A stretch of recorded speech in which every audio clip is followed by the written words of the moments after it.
عليكم أصحابتا waxaan rabaa casho yar oo fudud in ay la wadaago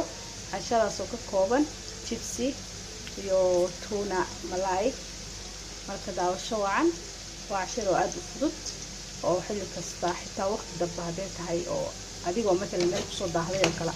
oo cashada ka walwaleysid aad ku tuuran kartid marka ka faa'iideyso asxaabay hadda waa lagu dardarayaa marka saliid kale loo maclinayo tunada ayada saliid leh marka waatana maxaa lahaay barbarooni iyo basal meeshaan waxaan ugu jiro xawaaji iyo maxaa lahaay laba xawaaji kala nooc ah iyo cusbo iyo maaji qof walba xawaajiga markaas uu isticmaalo uu ku darsan karaa hal mar aan isku dar alaabta isku dah malahan isku dar ka soo deji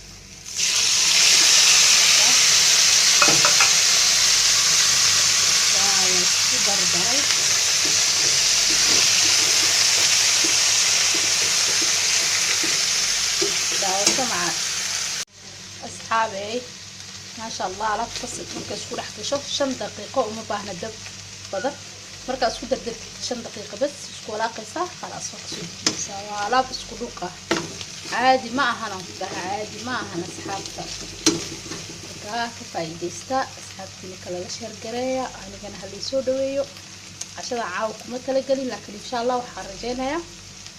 عشيال رنكسي fiican inay idin la wadaago soo dhawaada waata saacashadii yareed oo fududeed way soo dhamaatay ma sha Allah ka faa'iideysta ceeskaas lagu cuni rabaa marka qof walba asaa maxalla ikhtiyaarka iska leh wuxuu rabaa ku cuno soo dhawaada